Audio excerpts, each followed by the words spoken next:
Good everyone, welcome to this video, and today it's a review on the J6B, the second reserve, and to be honest, it feels better than the J8A, let's just say that.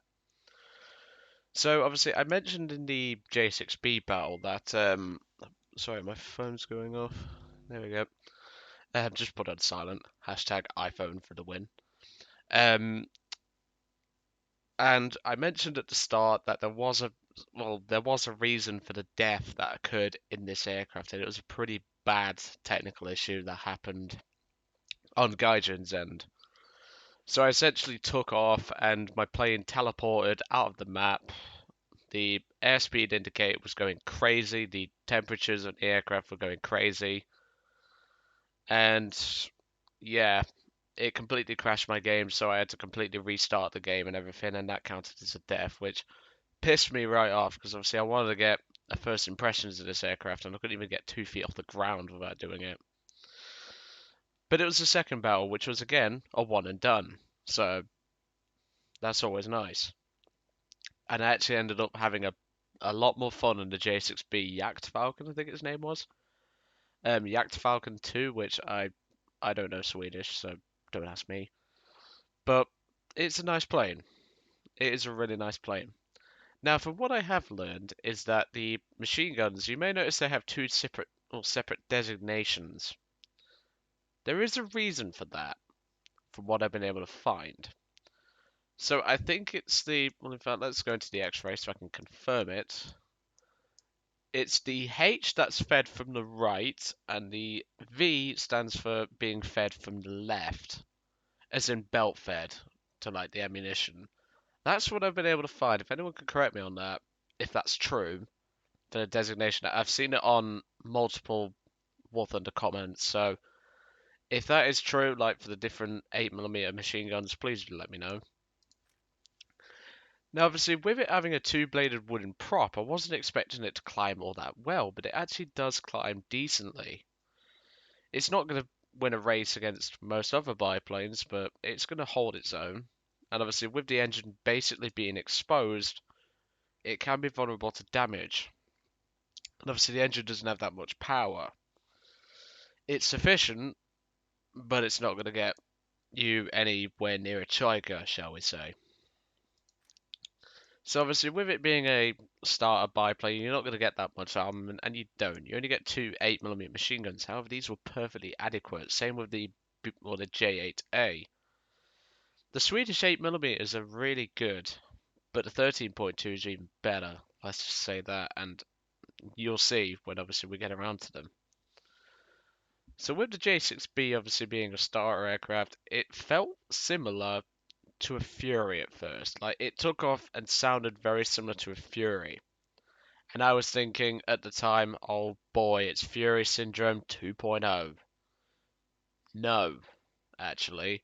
It's as slow as a Fury, yes, but my god, this thing can turn. Let's just say that. So let's get into the stats of the aircraft. Obviously, one death, which in my opinion should not count because, well, it's Gaijin's end, but I heard they like to fuck me over. 5 air kills and 5 ground targets. Obviously, a one and done game. I had a 50% research booster going on at the time, and well, this thing was good. I did not expect it to be this good, but it was good. Let's just say that. So, let's go back and find it. There we are. You may notice as well there is a 75-34. Excuse me, I'm going to cough again in a second. That I'll go over probably in a future video because, well, excuse me. There's been a bit of a change to the Italian tank destroyers, and one of the Italian medium tanks and one SPAA. They've all gotten their smoke grenade discharges, but I'll go over that in that video, if that makes sense. So, let's get into the J6B. Obviously, like I say, I wasn't, like, when I took off in it, I wasn't expecting all that much. So obviously this was technically my third game of Sweden, but obviously you already know about the second, which obviously was a technical issue. And obviously I took off and I was like, this feels like a fucking Fury. And I thought, well, this is going to be fun. But surprisingly, it was. Well, obviously, the fun part was sarcasm. But I was expecting a bit shit results. I was thinking, well, it's probably going to be worse than the J8A, so I won't be getting all that much out of it. But surprisingly, I did get a lot out of this plane, and I was not expecting it at all. Now, Harry Feet's recently done a video on the aircraft that's down below there, ground attacking at the moment. I have no idea why. I need to spade that thing. It's a J22B. And he's farming ground targets. Well, Farmer Giles, I'm coming to get your ass. And even though he said in the video that it can shrug off 7.625 pretty dang well, not Swedish 8mm, because it just freaking melted him. First kill, and I just watched him tumble to the ground there. I don't know what was flowing through his head to ground attack, because that thing's actually a pretty good fighter, especially the A model. You'll see that in the review. Let's just say that that thing's a monster in the right hands. That's why I can't play or wait to fly that one, because that one has quad 13.2s and not just 2. So at this point I was thinking, okay, I'll reclimb as best I can. Obviously my team's not doing too great at the start, neither are they, well, the enemy team, to be honest. And what I was doing here is what I like to call playing dumb. What do I mean by that? Well, there's an I-16 Type 5 up there. And I thought, well, if I play like a retard, like just act like I'm not looking at him and just act like I have no idea he's there, surely he'll get overconfident and think I'm a noob. Sure enough, this tactic actually worked. I'm so close to coughing, it's unbelievable. So obviously this I-16 comes in, I get to within about 0.7 of a mile, and I obviously go into defensive maneuvers.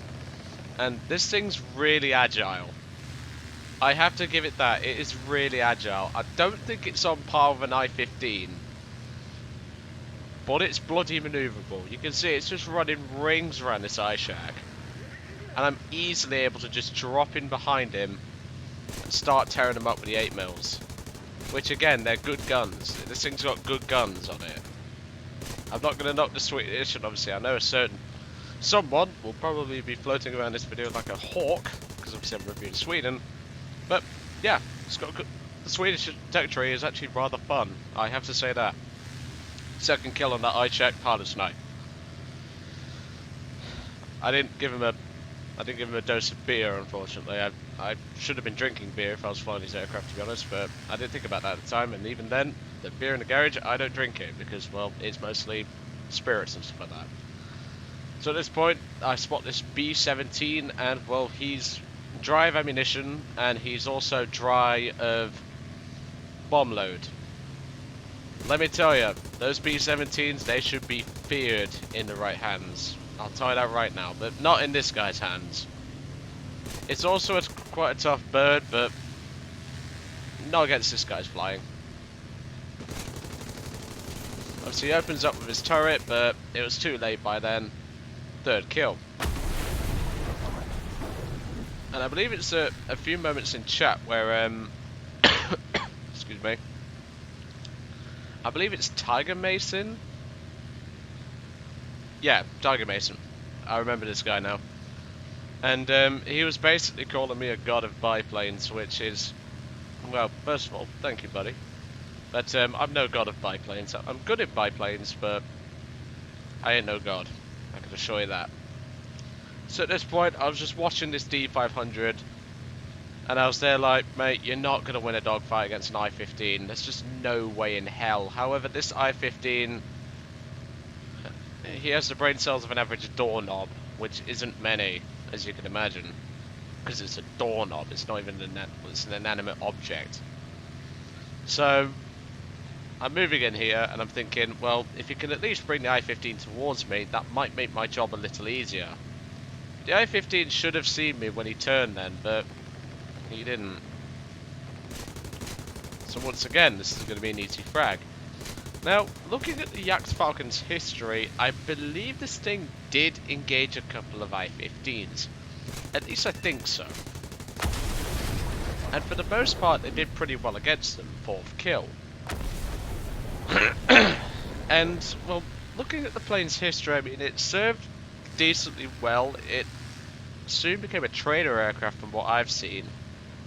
And obviously at this point I was down to around 100 rounds, so I thought, right, well, I'm going to return to base.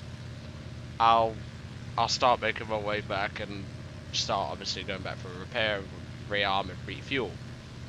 Now the minimum fuel load is this thing is quite extensive. It's around about 30 minutes to 40 minutes of fuel.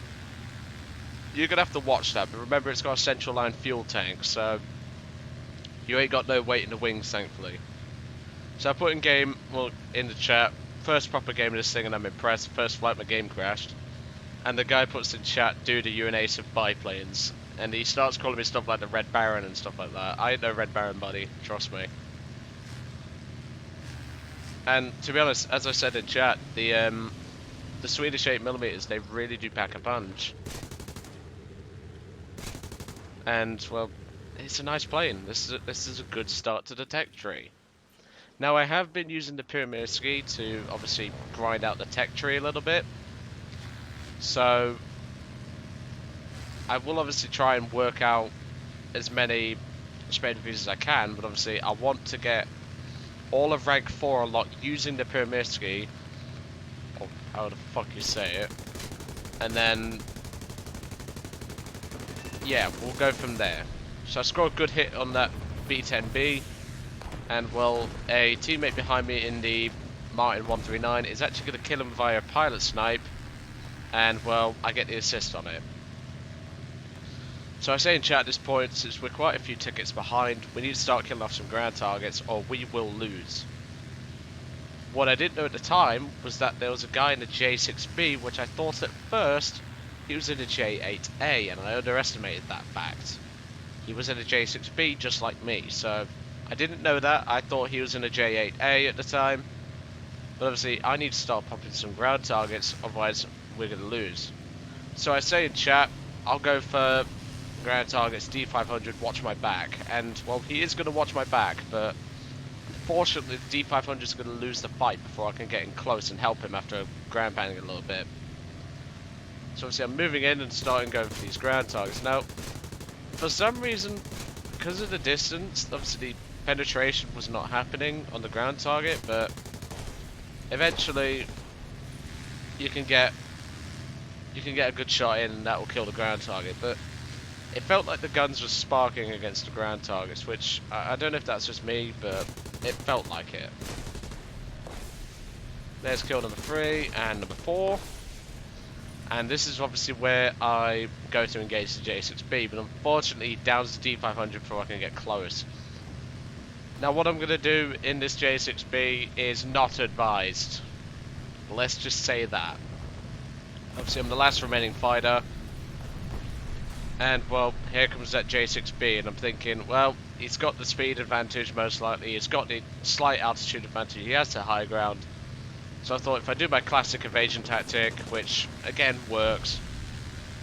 But this is where I make a bit of a dumb decision, but it paid off.